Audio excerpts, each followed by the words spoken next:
এপিসোডটি শুরুতে আমরা দেখতে পাই যে বাকি ইজুরা হানমার কলার ধরেছিল। সেখানে ইজুরা হানমা যে রিয়েকশন সেটা দেখারই মতো ছিল, যার কারণে সেখানে সেই বিল্ডিংয়ে ভূমিকম্প আসতে শুরু করে। এটা দেখে সকল যেই এখানে হোটেলার্সটা ছিল তারা সেখান থেকে পালাতে শুরু করে, ম্যানেজারও সেখানে দাঁড়িয়েছিল। এবং ফাইনালি ইজুরা হানমা তার প্রথম হামলাটি করে বাকিকে সেখানে রোটেট করে দেয়। তখন ইজুরা হানমা বলে, ভদ্রতা বলতে একটা জিনিস রয়েছে, তুমি কি সেটা ভুলে গিয়েছো বাকি? বাকি তখন বলে, আমি এটা বলিনি, কিন্তু দুনিয়ার সবচেয়ে স্ট্রংগেস্ট পার্সন কি আমার এই সাধারণ আচরণেই সত্যি কথাটা বলে দিবে? আর এখানে ইজুরা হানমা তখন বলতে থাকে, বাকি তুমি কি করতেছো বুঝতেছো, এখন আমাদের মধ্যে লড়াই শুরু হবে। তখন ইজুরা হানমা বলে, বাকি সাবধান হয়ে যাও, এটা বলে তার কাছে চলে আসতে শুরু করে। বাকিও সেখানে সাবধান হয়ে যায়, কিন্তু ইজুরা হানমা মুহূর্তের মধ্যে তার পিছনে একটি স্ল্যাব বসিয়ে দেয়, যার কারণে বাকি কাঁচ ভেঙে বিল্ডিং থেকে প্রায় পড়ে যাচ্ছিল। সে একটুর জন্য সেখান থেকে বেঁচে যায়। তারপর বাকি বলে, আমি তো এত বছর ধরে এই দিনটার জন্য অপেক্ষা করছিলাম, আজকে আমার মনে করতেছে যেন আমি এখান থেকে পালিয়ে যাই। তাছাড়া ইজুরা হানমা যখন আমাকে বললো সাবধান হয়ে যাও, তখন আমার যে বডি মুভমেন্ট রয়েছে সেটা নিজে নিজে কাজ করতে শুরু করেছিল, আর যার কারণে সে আমাকে আর একটুর জন্য মেরেই দিচ্ছিল।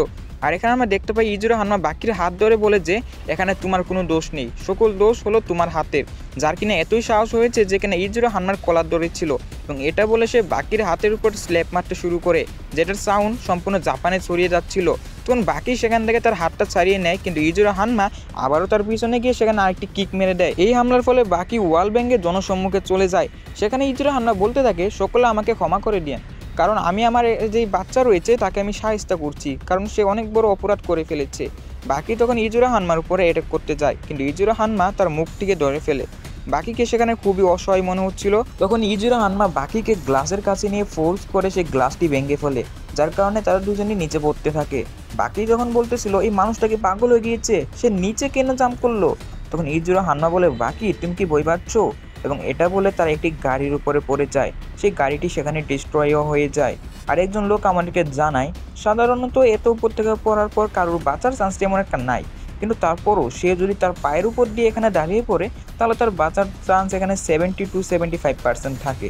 এদিকে জাপানের প্রাইম মিনিস্টার এবং ডিফেন্স ফোর্সও সেখানে চলে এসেছিল। আর আমরা গুহার ভিতর থেকে ইজুরা হানমাকে দেখতে পাই, যে কিনা বাকিকে তার হাতের মধ্যে নিয়ে বেরিয়ে আসছিল। এত উঁচু থেকে জাম্প করার কারণে বাকি তো সেখানেই অজ্ঞান হয়ে যায়। তখন ইজুরা হানমা বাকিকে বলতেছিল, তাড়াতাড়ি ওঠো, এতক্ষণ আমি তোমার সঙ্গে স্টে করেছি যাতে তুমি আমার সঙ্গে ফাইট করতে পারো। তখন বাকি বলে, ড্যাড আপনি কি আমাকে উঠাতে পারবেন?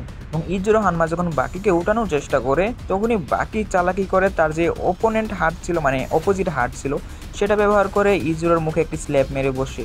বাকি তখন চিন্তা করতেছিল, এটাকে আমি ঠিক করলাম নাকি খারাপ করলাম, কিন্তু যাই করি এখন ইজুরা হানমা তো অনেক রেগে যাবে। আর বাকির তখন এটা ফিল হচ্ছিল সে কোনো পাথরের উপরে থাপ্পড় মেরেছে, কারণ বাকির বাবার যে এই শরীরের চামড়া রয়েছে সেটা কোনো পাথরের থেকে কম নয়।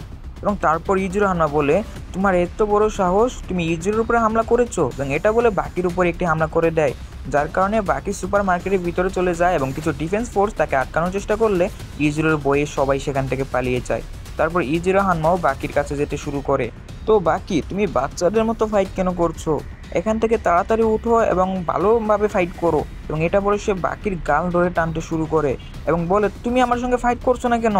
বাকি তখন বলে, আমি আপনার এক কোশ্চেনের আনসার দিতে এখানে আসিনি, এছাড়া আমরা শুধু বাপ ছেলের মতো লড়াই করছি, তাহলে আমি আপনার উপর মারাত্মক হামলা কেন করব? এবং এটা বলে সে তার বাবার উপর আবারও ডিফেন্সিভ হামলা করতে যায়। কিন্তু ইজুরা হানমার উপর কি এই সকল হামলা কাজ করবে? সে খুবই সহজে বাকির হামলাগুলো ডস করে ফেলে এবং বাকিকে সেখানে ধরেও ফেলে এবং ফাইনালি সে বাকির উপরে একটি থাপ্পড় মেরে দেয়। এটার ফলে বাকির মাথা সেখানে ঘুরতে শুরু করে। তারপর সে আবারও বাকির পিছনে কিক মেরে দিলে সে এলিভেটরের কাছে চলে যায়।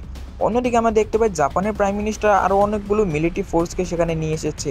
এদিকে ইজুরা হানমা বলতে থাকে, তো বাকি তোমার শরীর অনেক শক্তিশালী, কিন্তু এই শক্তিশালী শরীরকে কীভাবে ড্যামেজ করতে হয় এটা আমি জানি, আমি এখন ব্যবহার করব উইন্ড স্ট্রাইক।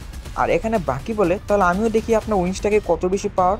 বাকি মনে মনে বলতে থাকে, আরে আমি এটা কী বলে ফেললাম। তখন ইজুরা হানমা তার সম্পূর্ণ শক্তি ব্যবহার করে বাকির পিছনে উইন্ড স্ট্রাইক মেরে দেয়। এটা এত বেশি যন্ত্রণাদায়ক ছিল যার কারণে বাকি সেখানে চিল্লাতে শুরু করে। আবারও ইজুরা হানমা তার উপরেও আরেকটি উইন্ড স্ট্রাইক মেরে দেয়, যার কারণে বাকি হাওয়াতে লাফাতে শুরু করে এবং বাকি সেখান থেকে পালিয়ে যেতে থাকে, কিন্তু ইজুরা হানমাও তার পিছু করতে থাকে। এবং ফাইনালি বাকিও সেখানে তার উইন স্ট্যাক নিয়ে রেডি হয়ে যায় এবং ফাইনালি আমরা দেখতে পাই সেই ইজিরো হানমার উপরে তার যে উইন স্ট্যাক ছিল সেটা ব্যবহার করে ফেলে।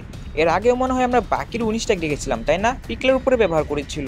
তো বাকি দেখে তার বাবা চিল্লানো বাদ দিয়ে সেখানে তার শরীরকে শক্ত করে ফেলেছে। আসলে ইজিরো হানমা ভালো করেই জানতো উইন স্ট্রাইক কতটা যন্ত্রণাদায়ক, এজন্য সে তার সম্পূর্ণ শরীরকে শক্ত করে ফেলেছে, যার ফলে তার চোখ বাইরে চলে এসেছে, তার দাঁতকে সে শক্ত করে ফেলেছে, এমনকি তার প্রত্যেকটি অঙ্গকে সে শক্ত করে ফেলেছে। এবং ফাইনালি কিছুক্ষণের মধ্যেই ইজিরো হানমা তার আগের ফর্মে আবারও চলে আসে এবং বাকিকে বলে, বাকি এই সকল বাচ্চাদের হামলা দিয়ে তুমি আমাকে হারাবে, অন্য কিছু ট্রাই করো, কারণ তুমি ইজিরো হানমার সঙ্গে ব্যাটেল করছো। অন্যদিকে আমরা দেখতে পাই যে মিলিটারি ফোর্সও সেখানে চলে এসেছে। এদিকে আমরা দেখতে পাই বাকির একটি হাত বন্ধ ছিল আর একটি হাত খোলা ছিল, কিন্তু ইজিরো হানমার দুইটি হাতই খোলা ছিল। এটাই বাকি মনে মনে চিন্তা করছিল, আমার বাবার এটা আবার কোন ফাইটিং স্টাইল যে কিনা তার দুইটা হাতে এখানে ওপেন করে রেখেছে। এবং ফাইনালি বাকিও ফাইট করার জন্য রেডি হয়ে যায়। তখনই সেখানে টোকুক আবার চলে আসে। সে বলে, বাকি এই ইজিরো হানমাকে আজকে ছেড়ে দেওয়া যাবে না, তুমি তার সঙ্গে সম্পূর্ণ কসর দিয়ে ফাইট করো, কারণ আমি মিলিটারি ফোর্সের সাহায্যে আশেপাশের এলাকা সম্পূর্ণ খালি করে দিয়েছি, এখন নর্মাল মানুষের কোনো ক্ষতি হবে না। তখন বাকি আরও সাহস পায় এবং ইজিরো হানমার উপরে আবারও অ্যাটাক করে দেয়। কিন্তু ইজিরো হানমা তো ইজিরো হানমাই, সে বাকিকে একটি টুক্কা মেরে দূরে ফেলে দেয়। বাকি তখন চিন্তা করে এটা কিভাবে হতে পারে, উনি আমার হামলাটাকে ব্লক করলো এবং তারপর রিটার্ন হামলা করলো। ইজিরো হানমা বলে, বাকি তাড়াতাড়ি ভালো করে ফাইট করো, এভাবে ফাইট করে তুমি আমার বেইজ্জতি করতেছো। তখন বাকি বলে, আচ্ছা উনি তো আমার সকল হামলাগুলোকে কপি করে ফেলতেছে, মানে আগেই বুঝে ফেলেছে আমি কি হামলা করব। ইজিরো হানমা তখন বাকিকে আরো মোটিভেটেড করে যে তাড়াতাড়ি আমার সঙ্গে ফাইট করো, আমি বুঝতেছি তুমি তোমার সম্পূর্ণ শক্তি ব্যবহার করছো না, আর আমি জানি তুমি কি কি করতে পারো, কিন্তু এরপরও আমি এখানে রিয়েল লাইফে তোমার শক্তিকে দেখতে চাই। তখন বাকি বলো, আচ্ছা তাহলে উনি আমার শক্তিকে এখানে ফিল করতে চায়। তারপর বাকি ওই টেলাপোকার কাছ থেকে যে আমি আপনাকে বলেছিলাম পরে দেখানো হবে একটি টেকনিক শিখেছিল, আপনাদের কি মনে আছে, মানে বুলেট ট্রেনের স্পিডে যাওয়া, এবং বাকি সেখানে ওই টেকনিকটি করতে থাকে। ইজিরো হানমা তখন হাসতে থাকে, কারণ বাকি এই টেকনিকটি কখনই করতে পারবে না। তারপর আমরা দেখতে পাই বাকি তার সম্পূর্ণ শরীরকে লিকুইড ফর্মে নিয়ে এসেছে এবং সে বুলেট ট্রেনের স্পিড হাসিল করে ফেলে। ওই স্পিড দিয়ে সে তার বাবার উপর যখন হামলা করে এবং সে তার বাবাকে আস্তে আস্তে পিছনের দিকে নিতে শুরু করে এবং ফাইনালি এক পর্যায়ে ইজিরো হানমাকে সর্বশেষ প্রান্তে নিয়ে আসে। ইজিরো হানমাও সেটা দেখে অবাক ছিল। সে বলে, ওয়েল ডান বাকি, কারণ আমি আজ পর্যন্ত অনেকগুলো ফাইটারকে দেখেছি কিন্তু কেউই এটা ভালো করে তেমন একটা করতে পারেনি। বাকি তখন ইজিরো হানমা মুখের মধ্যে একটি লাথি মেরে বসে এবং শুধু এতেই সে থেমে থাকে না, সে তাকে এমন একটি মাইট দেয় যার কারণে সে 3-4টা ওয়াল ভেঙে ওপর সাইডে গিয়ে পড়ে। বাকি তখন তার বাবাকে ধরার চেষ্টা করে কিন্তু এতে কোনো লাভ হয় না। ইজিরো হানমা তখন বাকির ওই মুভটার জন্য এখনও প্রশংসা করতেছিল এবং বাকিকে ওয়েল ডান দিচ্ছিল। তারপর ইজিরো হানমার একটা রাগ চলে আসে এবং সে বাকিকে আবারও ধরে মারতে শুরু করে এবং এবার আমরা দেখতে পাই ইজিরো হানমা যখন বাইরে চলে যায় সেখানে সে অনেক পাবলিককে দেখতে পায়। অন্যদিকে বাকিও দেয়াল ভেঙে সেখানে যখন পড়ে যায়, সেও এত মানুষের চিল্লাচিল্লি দেখে যখন লক্ষ্য করে যে সবাই তাদের ফাইটই দেখতে এসেছে, সবাই বলতে থাকে, ওই দেখো ওইটাই হলো বাকি, যেখানে ইজিরো হানমার ছেলে। এদিকে নিউজ রিপোর্টার টেলিকাস্ট করতেছিল যেখানে বলেছে জাপানে একটি হোটেলের পাশে তার বাপ এবং ছেলের মধ্যকার ফাইট শুরু হয়েছে। এই ফাইটটা এতটাই বেশি ভয়ানক যার কারণে সেখানে যে কোটি টাকার প্রেসিডেন্টের একটি কার ছিল সেটাও ভেঙে যায়। তারা দুইজন এই হোটেলের টপ ফ্লোর থেকে সেই গাড়িটার উপরে পড়েছে। তাহলে আপনারা তো বুঝতেই পারছেন তারা দুজন কতটা বেশি ভয়ানক। আর এটা দেখে সকল মানুষের ধ্যান শুধু সেটার দিকেই ছিল। লোক দূর দূরান্ত থেকে তাদের ফাইট দেখার জন্য সেখানে চলে আসছিল, এমনকি সেখানে মানুষে পরিপূর্ণ হয়ে যায়। ইজিরো হানমা তো নিজের জীবনে এত মানুষকে একসঙ্গে কখনো দেখেনি, কারণ সে অনেক ব্যাটেল লড়েছে, এমন কোনো ব্যাটেল ছিল না যেখানে এত পরিমাণ পাবলিক ছিল। তারপর ইজিরো হানমা সেখানে একটি জাম করে বাকির সামনে চলে আসে। সকলে বলতে থাকে, ওই তো ওরা এখানেই ফাইট শুরু করবে। আর এখানে ইজিরো হানমা বলতেছিল, বাকি তুমি তোমার বাসায় চলে যাও, আমরা আজকে ব্যাটেল করব না। তো বাকি বলতেছিল, আমরা আজকে ব্যাটেল করব? আপনি কি এত মানুষ দেখে ভয় পেয়ে গিয়েছেন যে এতজনের সামনে আপনাকে আজকে হারতে হবে? এবং এটা বলে বাকি তার সম্পূর্ণ বডি লুজ করে ইজিরো হানমার মুখে কিক এবং একটি ঘুষি মেরে বসে, এবং সেখানে এটা এত ন্যানো সেকেন্ডের মধ্যে হচ্ছিল যে কেউ এটা দেখতেও পায় না। আর আমরা দেখতে পাই যে বাকির হাতে পায়ে সে ব্যথা পেয়েছিল। এখানে আমরা দেখতে পাই যে দ্রব্য অরুচি সেখানে উপস্থিত ছিল। সে বলতে থাকে, তো ফাইনালি আজকের লড়াইটা শুরু হয়েই গেল। আর এখানে ইজিরো হানমা বলে, ও আমি তো তোমাকে শিখিয়েছিলাম যে লড়াই একজন মানুষ যদি পিছু হতে থাকে তাহলে লড়াই সেটা শেষ হয় না। আর এখানে আমরা দেখতে পাই ওই হামলার ফলে ইজিরোর মুখ থেকে রক্ত পড়তে শুরু করে। ইজিরো হানমা তখন বাকিকে বলে, সাবাস, এভাবেই লড়তে থাকো, এবং এখন ফাইনালি আমি আমার সম্পূর্ণ শক্তি ব্যবহার করব। তাহলে ব্যাটেলে এখন মজা হবে। বাকি সেখানে তার শরীরকে আবারও সেই লিকুইড ফর্মে বানিয়ে নেয় এবং ইজিরো হানমার উপরে সে হামলা করে দেয়। ইজিরো হানমা বলে, এইবার তো এই টেকনিক আমার উপর কাজ করবে না। আর বাকি তুমি শুনে রাখো, তুমি একই টেকনিক আমার উপরে বারবার ব্যবহার করতে পারবে না। সো টেকনিক পরিবর্তন করো। এবং এটা বলে সে বাকির মুখের উপরে খুবই জোরদার একটি স্ল্যাপ মেরে দেয়। আমাদেরকে একজন পার্সন জানায় যে তুমি যদি তোমার হাতকে ব্যাট বলের স্পিডে কারোর মুখে মারো তাহলে তার মুখ এবং নাক থেকে পানি এবং রক্ত পড়তে শুরু করবে, এবং সেটা এত স্পিডে পড়বে যে তুমি এটা থামাতেও পারবে না। এজন্য বাকিরও সেম অবস্থা ছিল, তার চোখ দিয়ে পানি পড়তে শুরু করে এবং ইজিরো হানমা তাকে মানুষদের মাঝখানে ছুঁড়ে ফেলে দেয়। এবং সেখানে বাকির চোখে খুবই ব্যথা হচ্ছিল, যার কারণে সে সেটা হাত দিয়ে ধরে ফেলে। তার নাক দিয়ে সেখানে রক্ত পড়তেছিল। ইজিরো হানমা এগেইন মানে আবারও সেই টেকনিকটি বাকির উপরে ব্যবহার করে। সেখানে আমাদের ডব্বরুচি বলতেছিল, তো ইজিরো হানমা তোমার স্বপ্ন আজকে পূরণ হলো, যেটা ছিল তোমার ছেলের সঙ্গে সম্পূর্ণ শক্তি দিয়ে ফাইট করা। আর এখানে আমরা দেখতে পাই যে বাকির অবস্থা খুবই খারাপ ছিল, তার নাক দিয়ে মুখ দিয়ে সম্পূর্ণ রক্তই পড়তেছিল। ইজিরো হানমারাতে এত পরিমাণ মার খাওয়ার পর বাকি তো সেখানে খুবই খারাপ অবস্থা ছিল। বাকি বুঝতে পারে তার এখন ফাইট করতে হবে, এজন্য সে দাঁড়িয়ে যায় এবং তার অন্য একটি নাক দিয়ে সম্পূর্ণ ব্লাড বের করে দেয়। বাকি তখন বলে, এখন চলে আসুন, এখন আমি ফাইট করার জন্য প্রস্তুত। আর আমাদেরকে জানানো হয় যে বাকি কিভাবে তার রক্ত পড়াকে বন্ধ করলো।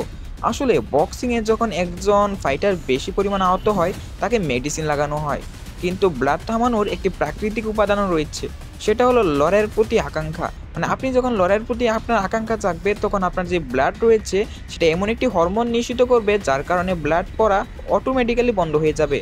ইজিরো হানমা বলে, তো তুমি এখনো ফাইট করতে চাও? বাকি তখন ইজিরো হানমার উপরে হামলা করে দেয়। সে তার উপরে তার কিক মেরে দেয়, কিন্তু ইজিরো হানমা তার পাঞ্চ ব্যবহার করে সেটাকে থামিয়ে দেয়। আবারও বাকি কিক মারলে ইজিরো হানমা সেটিকেও থামিয়ে দেয় এবং ক্রমাগত বাকি অ্যাটাক করতে থাকে এবং ইজিরো হানমা তার সকল হামলাগুলোকে ব্লক করতে থাকে। কিন্তু বাকি সেখানে থেমে থাকে না, সে ক্রমাগত সনিক স্পিডে তার উপরে হামলা করতে থাকে আর ইজিরো হানমাও সেগুলোকে ঠেকাতে থাকে।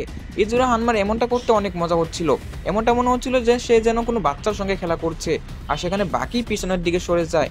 টোকোকাওয়া বলতেছিল, তো বাকির কারণে আজকে পুলিশ এবং মিলিটারি এক হয়ে কাজ করছে। ইজিরো হানমা বলে, তো বাকি তুমি এখন আমার সম্পূর্ণ শক্তি সহ্য করার জন্য প্রস্তুত?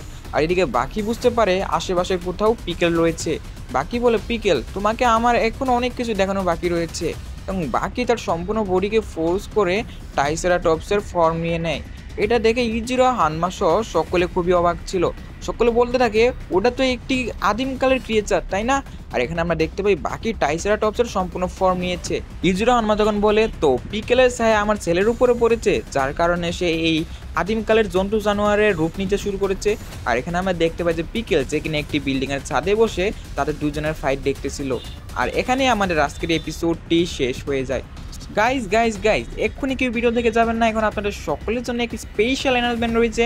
আপনারা ডিসক্রিপশনে একটি গ্রুপের লিঙ্ক রয়েছে, সেখানে ক্লিক করে অবশ্যই আপনারা আমাদের এনিমে রিলেটেড হোয়াটসঅ্যাপ গ্রুপে চলে যাবেন। আর সেখানে কিন্তু ফ্রি ফায়ার রিলেটেড হোয়াটসঅ্যাপ গ্রুপও আছে। সো এই ফ্রি ফায়ার ওলারা কিন্তু আবার এনিমেতে যায় না, আর এনিমে ওলারা কিন্তু আবার ফ্রি ফায়ারে যায় না, ঠিক আছে? আর আপনাদেরকে বলে রাখি, ডিসক্রিপশনে আরেকটি লিঙ্ক দেওয়া রয়েছে, আর আপনারা দেখতেই পাচ্ছেন স্ক্রিনের উপর। এই চ্যানেলে আপনারা বিভিন্ন কালার গ্রেডিং, ফটো এডিটিং আর অনেক কিছু আপনারা শিখতে পারবেন। আর আপনাদের যদি কোনো কিছু শিখতে মনে চায় অবশ্যই আপনারা ওনার যে ভিডিও রয়েছে ওনার কমেন্টে লিখে দিবেন, আপনারা 2 দিনের মধ্যে আশা করি ভিডিও পেয়ে যাবেন। সো আপনারা এই এডিটিং চ্যানেলটা অবশ্যই সাবস্ক্রাইব করে আসুন। সর্বপ্রথম আপনারা তাড়াতাড়ি ওই চ্যানেলে চলে যান এবং চ্যানেলটা সাবস্ক্রাইব করে আসুন।